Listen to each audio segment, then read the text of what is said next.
well. So you imagine there's gonna be a little bit of nerves, a little bit of anxiety. Hopefully they can overcome that, because with the draft now starting for game number 2, they are currently at risk of going through week 1 without a single victory. SUHAZ Esports going to be on the blue side with Team HAQ on the red. Fanny getting banned out, followed by Valentina here. Okay, that's fair.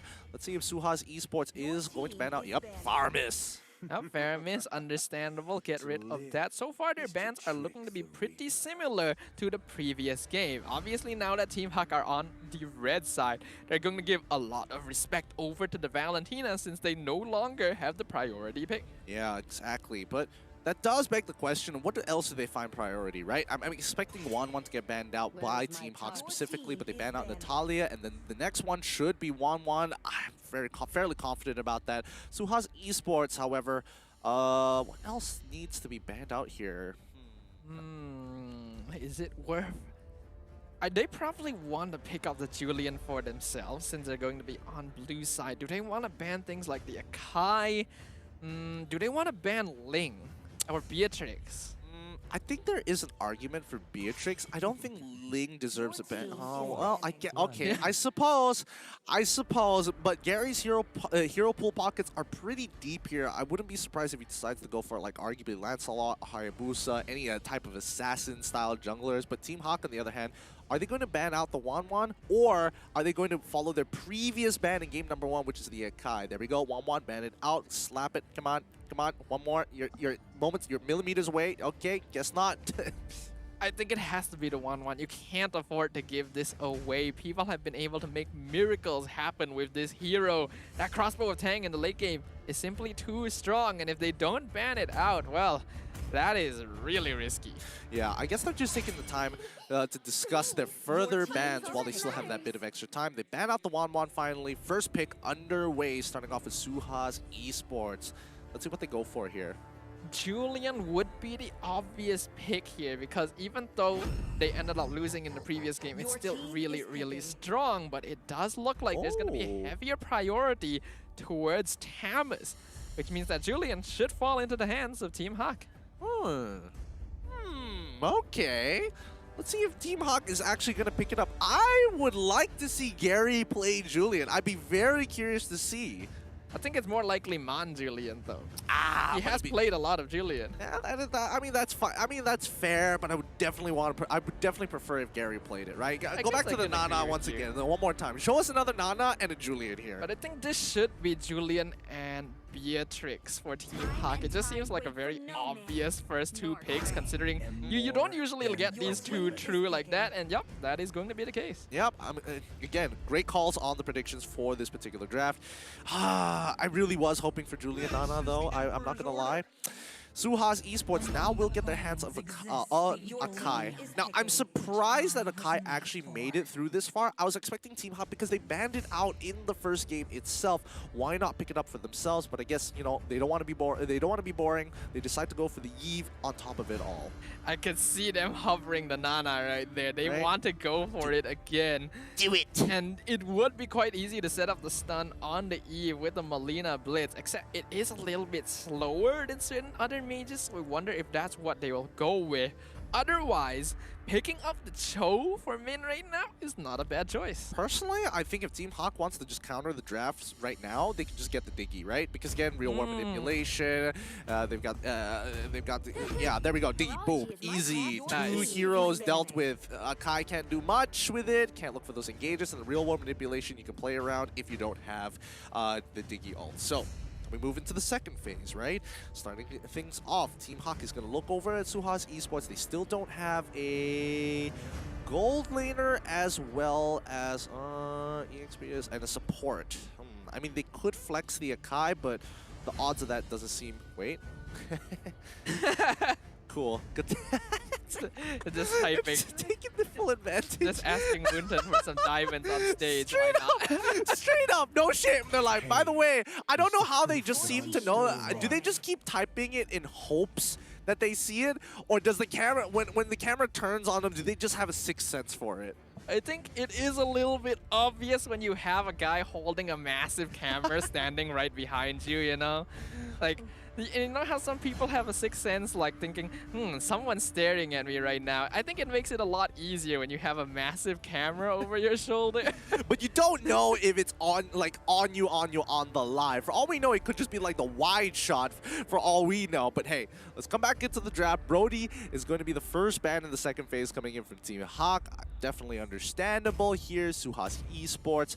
They still have 10 more seconds, and the discussions are taking a while to decide on what the ban is going to be. But Benedetta is going to be the follow-up ban. All right. Huh. I'm wondering whether or not SUHAZ Esports will want to ban out the Paquito here, because that is a hero Gary is very effective with. Right now, I'm contemplating two heroes for Gary. Paquito or Hellcurt. Ooh.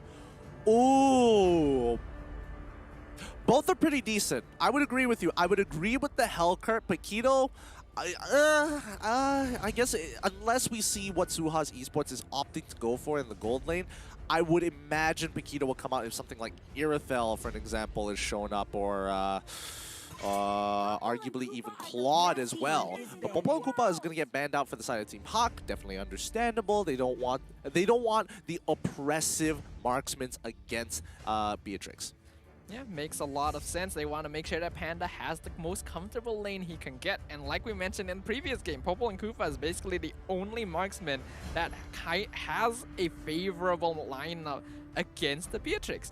And right now, it looks like the final ban from SUHAZ is going to be that Balmond as well. Also a hero that Gary is known for playing in the jungle. Now the big question is, Gary's hero first or Lola's hero first? I think they're going to go with Lola's hero first, because they can technically flex the Julian around and wait for SUHAZ Esports to complete their comp before going for that final pick. What would be a good matchup against the Tamas here? I mean, there's not a lot of good matchups, but there's a lot of ways to kind of just stall the matchup, right?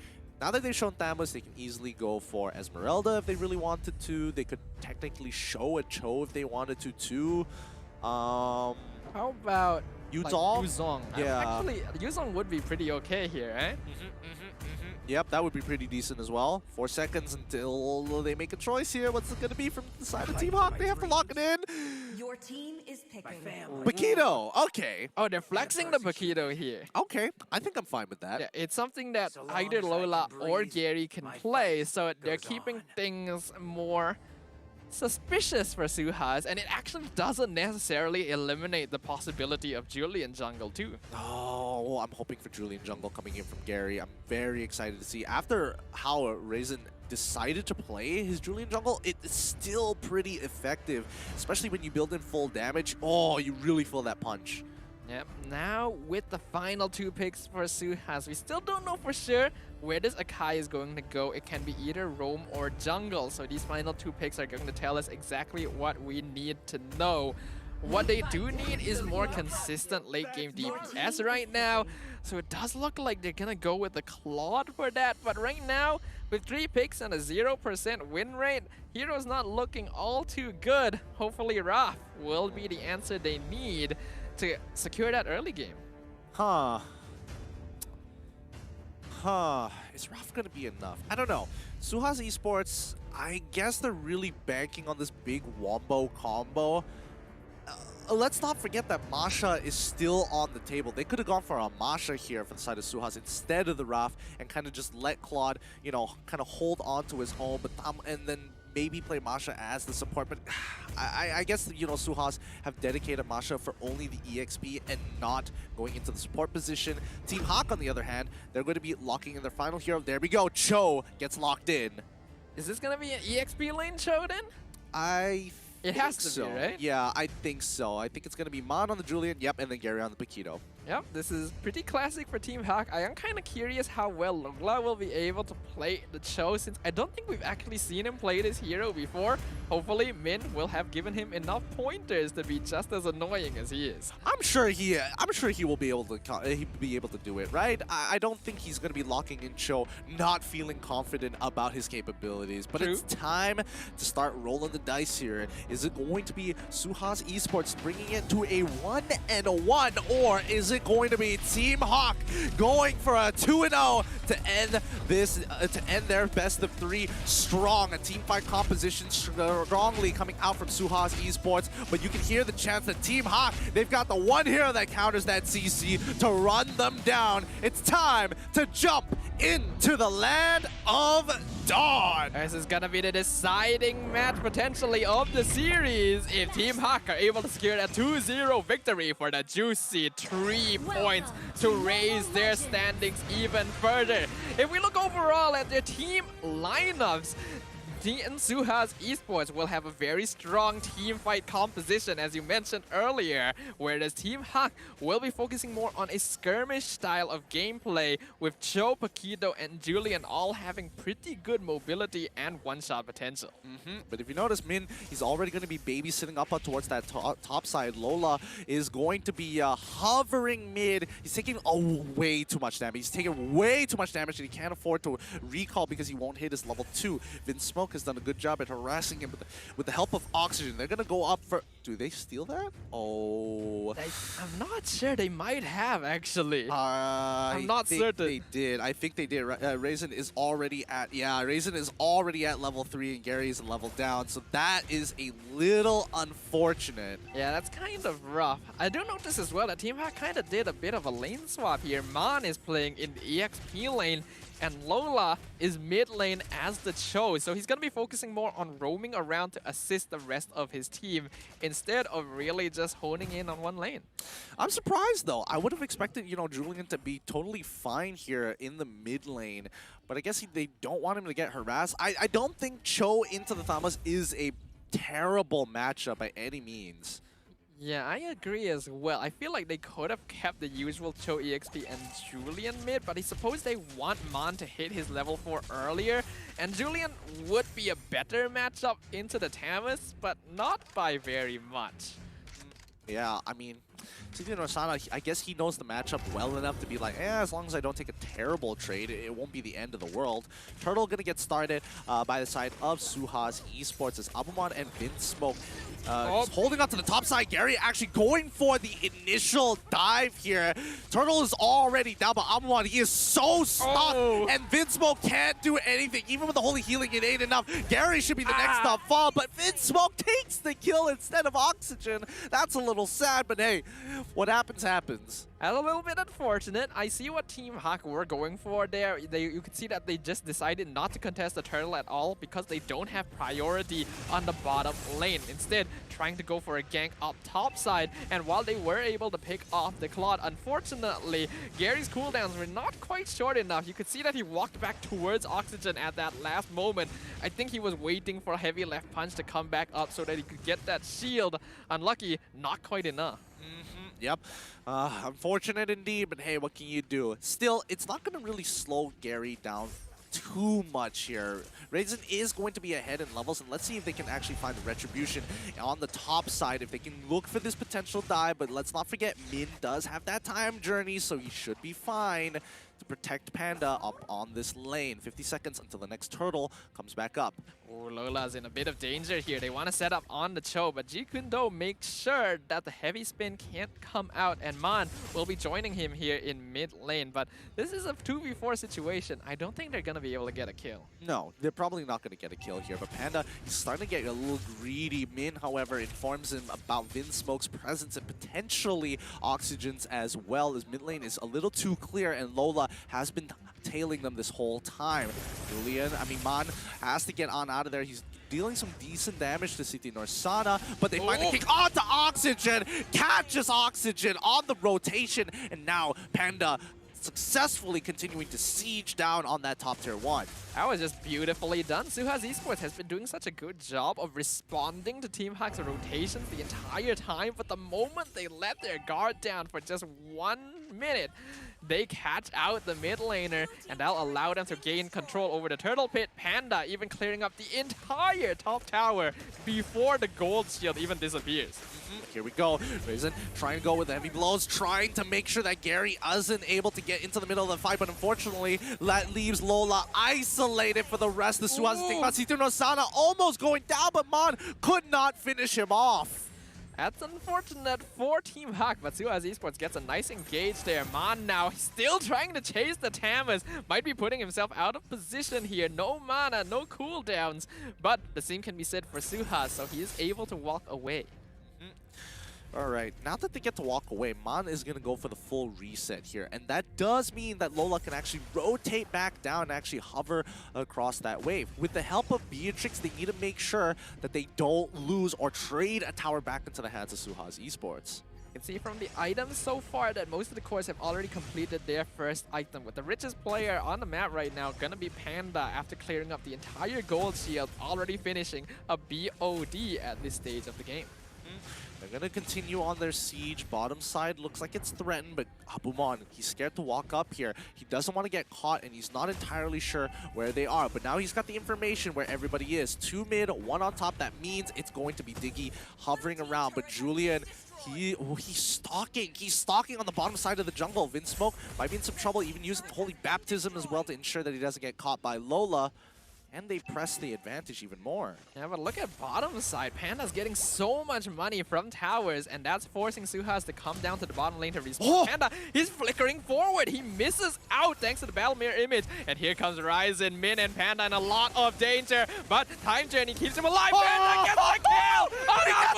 Oh, double going over to Panda before he's finally shut down. Gary, he finds Oxygen, dropping him real low. But he will be able to finish it off with that final jab and survives the tower as well. Another tower should be falling to Team HAQ. Oh my god, what a decision being made by Panda, turning that situation around, turning his death into just an acceleration of wealth.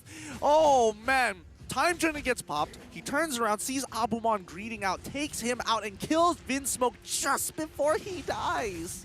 That's just not ideal for SUHAZ Esports, and even I can't believe that just happened. They're now on top of the turtle. They find out Mon. He has to use the enhanced sword to get away. Lola will be there to save him as Ryzen, with the heavy spin, secures the turtle, going over to Abumon. But the 1K net worth leads still for Team HAQ, and Vinsmoke disappears. Oh! Lola, oh, that's unfortunate. That's not the direction he was looking for. Gary biting off more than he can chew here. Gets picked off. Min as well as Mon. Gonna be able to finally take out Oxygen, but that puts him out of position. Already 4 kills, 4-2 in favor of SUHAZ. Oh, they wanted to press the advantage there, but I think Lola may have baited them into a really bad position to fight because Abumon was in place and he had the battle mirror image ready to go to pop the blazing duet. Panda's got a lot of good damage here, and now he's going to try his best to clear up this lane. Oh, Time Journey took a while to actually connect onto Abumon, but totally fine at the end of the day. SUHAZ still slightly ahead despite all that has happened this game.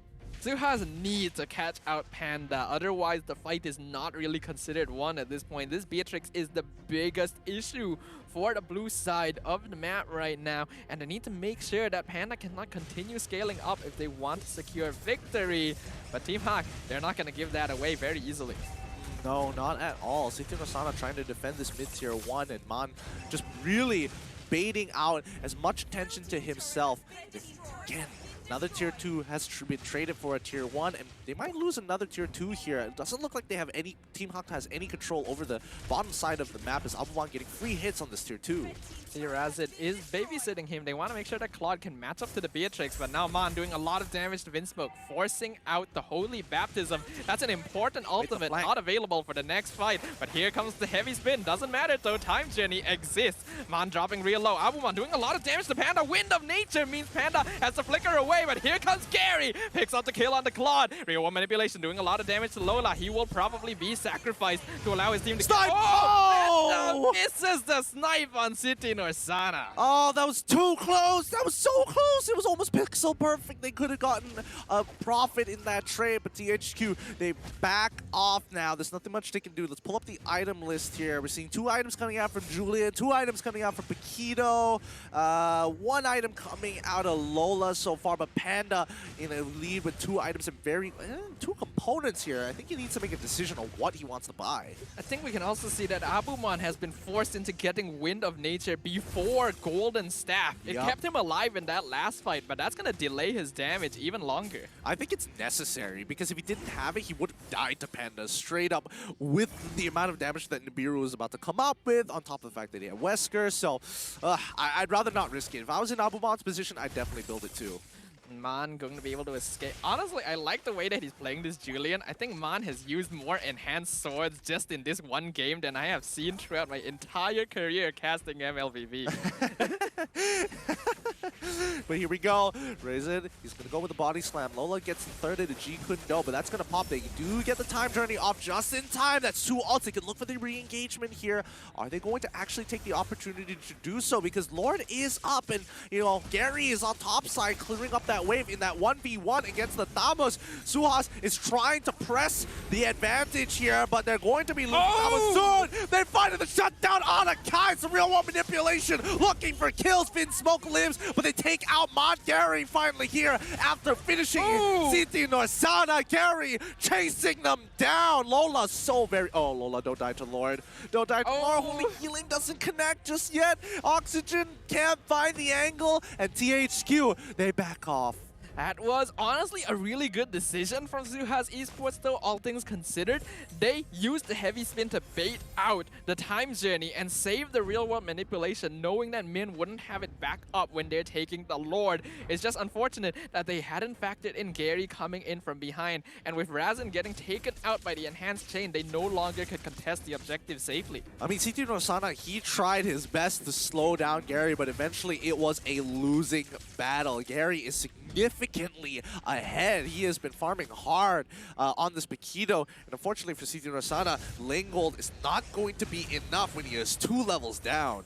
What he does have an advantage though is the fact that as a Tamas, he will be able to push lanes and match up to Gary despite not having nearly as much farm, which means that he can constantly apply pressure, allowing the team to make sure that they don't lose out too much in lane pushing.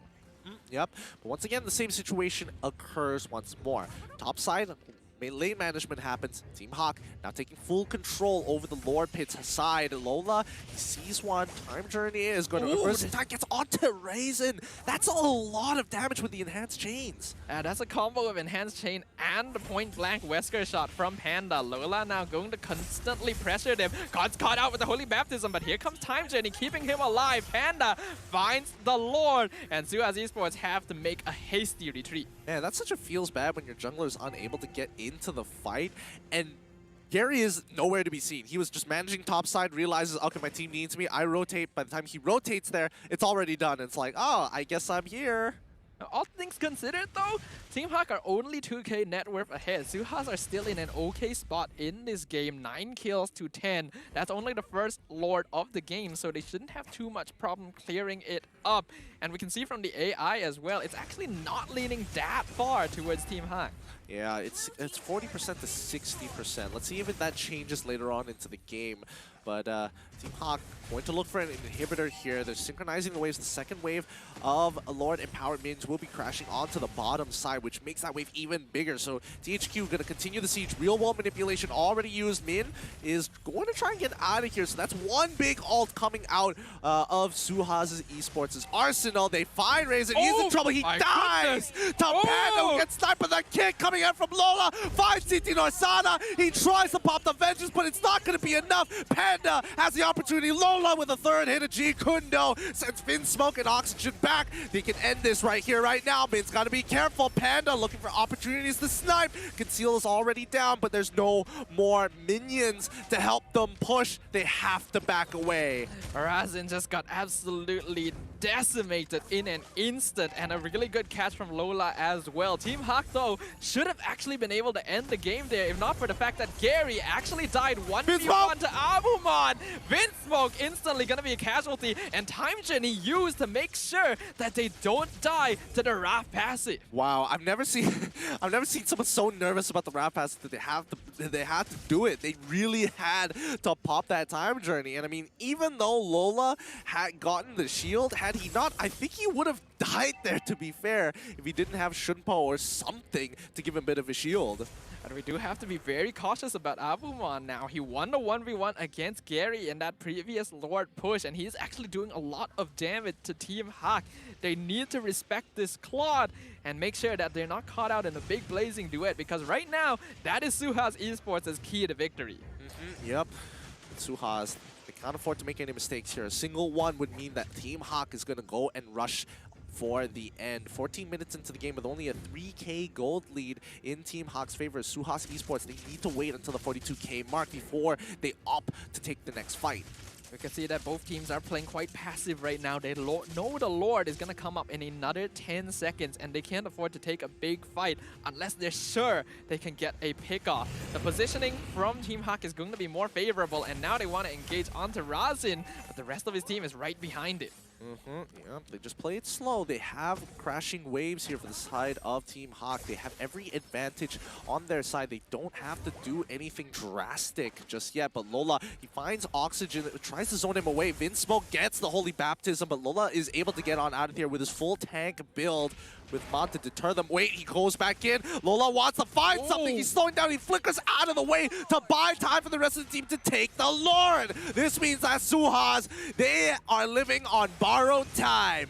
That was just a job well done by Lola there. Even ready to sacrifice his life to be able to ensure that the Lord goes to his team. Not even necessary. Not to mention bringing down Razin to really low HP by himself. This is now going to be a Lord pushing straight in. The base of SUHAZ Esports is completely empty. A final 5v5 to determine their fate in this series. Here comes the Luminous Lord is on its way. This is SUHAZ Esports' last chance. They cannot afford with the Lord Empowered Minions coming through. They find the initial knockup, but Sithin Rosana absorbs the damage. Real world manipulation keeps them zoned out, but Team HAQ still have Lord Empowered Minions on the top side to crash in. The reset coming in from Raisin. They're looking for a Lola. He finds one, but not enough. Not the right target. Time Journey is already popped. They get the kick onto Raisin, but he manages to get on out. Mon misses his sickle, and now Lola is left to his own. Blazing Duet finds Min, and they manage the defense. Team HAQ is forced to back away. A beautiful defense by SUHAZ Esports, perfectly positioning themselves to make sure that they're not going to get caught out by the skirmishers on the side of Team HAQ. And with Min down for the next 25 seconds, this could be a good time for them to make an attempt, if not for the fact that the Diggy is just here providing information to his team. Yep, solid information as well. Min may be dead, but oh wait, the chains come out. Real world manipulation doing some damage, but Lola cancels it straight away. Mid-tier 1 should fall, but they sacrifice Mon in the process. They can't do much about that, and Panda, unfortunately, cannot afford to walk into that artillery fire. It was a good plan by Team HAQ. They wanted to combo the enhanced chain with Nibiru's passion, but ended up getting knocked up by the Akai there, resulting in Mon getting sacrificed there. At least he bought some time with a turn to Trunkian, but again, they are one man down. Gary is back, but they need every hand on deck to go for this 5v5. Yep, this is a very close game, and the gold lead doesn't even matter now. Both sides in full builds, and Oxygen absolutely deadly when he drops that real world manipulation. So now Team HAQ has to change their priorities. They have to make sure they cancel this real world manipulation. They cannot afford to just sit in it with the Time Journey, because they will lose a lot of their health. Oh, this is risky. Again, this is just like game number 1. How is it so tense every single time? Gary, though, oh, no! He's in danger! Blazing Duet, that's a lot of damage. 1v3. Wait, they're going for the Winner end. Trunkian. Well, keep him alive for now, but it's not going to be enough. The rest of Team HAQ now want to push up. They know that the rest of SUHAZ are not around. Nice kick onto Oxygen. They pick up Raisin. Panda flickers forward. Oh! They pick him up, but here comes Abumon and Sithin Rosana. No Blazing Duet, so they will be able to pick off the immortality on Lola, but they get the stun. life onto the Tamas. Man, now jumping in. They're looking for Vin Smoke, but it's not quite enough. 4v3. Team HAQ, they want to push this. Enhanced Chains doesn't find a target. Panda forced to use the Wind of Nature. To get Abumon. He's still alive. They find him. Shut down on the Claude. They find Wind Smoke, but they will lose Man. And Oxygen is able to pick off one more on the Lola. Immortality gone. He's gotta take it. Take the fight. Has to go for the fight, but he gets picked off. He still has immortality though, so he is actually fine. That's a wipeout for Team HAQ. The crystal is exposed. A beautiful defense, but not quite enough. And the victors will go. Team HAQ secures the 2-0. Oh my god, that was one hell of a game.